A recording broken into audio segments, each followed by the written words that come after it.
السلام علیکم ورحمۃ اللہ وبرکاتہ۔ میں ہوں عمران رحیمی مدینہ منورہ سے۔ ویلکم نیو لوگ۔ آج ہم موجود ہیں ایک قدیمی اور تاریخی گھر کے پاس۔ کہتے ہیں کہ یہ گھر حضرت علی رضی اللہ تعالیٰ عنہ کا تھا، تو آئیے چلتے ہیں یہاں کا وزٹ کرتے ہیں باذن اللہ۔ اے رسول امی خاتم المرسلین، تجھ سا کوئی نہیں، تجھ سا میں ایک پرانے گھر کے ساتھ موجود ہوں۔ یہ کوئی عام گھر نہیں ہے، یہ رحمت للعالمین، خاتم النبیین، امام المرسلین کی لخت جگر فاطمہ الکبریٰ الزہرا کی پوتی کا کنواں اور گھر مبارک ہے۔ اس کنویں کو اہل مدینہ والے زمزم کا کنواں بھی کہتے تھے۔ اس کنویں کا پانی دور دراز سے لوگ بھرنے کے لیے بھی آتے تھے۔ آئیے اس کی وجہ بتاتے ہیں آپ کو، اس کنویں کو زمزم کا کنواں کیوں کہا جاتا تھا۔ سن 88 ہجری میں جب ولید بن عبد المالک نے مسجد نبوی شریف کی توسیع کی تو ازواج مطہرات کے حجرات اور سید فاطمہ الزہرا رضی اللہ تعالیٰ عنہ کا گھر مبارک بھی مسجد نبوی میں شامل ہوا، جس کی وجہ سے سید فاطمہ سغریٰ فاطمہ بنت الحسین بن علی بن ابی طالب مسجد نبوی کے احاطے سے نقل مکانی کر کے یہاں پر تشریف لے آئیں۔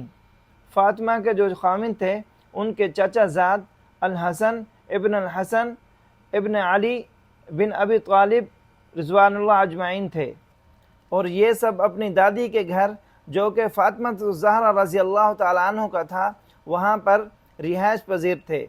جب گھر کی تعمیر مکمل ہو چکی تھی تو بی بی فاطمہ نے خادموں کو حکم دیا کنویں کی کھدائی کا۔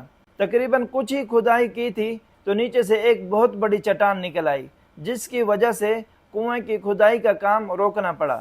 چٹان کی بات سنتے ہی فاطمہ صغریٰ نے سب سے پہلے وضو کیا اور وضو والا پانی اس چٹان کے اوپر بکھیر دیا، اور پھر 2 رکعت نماز نوافل ادا کی، اور پھر اللہ تعالیٰ سے دعا مانگی، اور پھر سے خادموں کو حکم دیا کنویں کی کھدائی شروع کریں، اور خود بھی کنویں کو کھودنا شروع کر دیا۔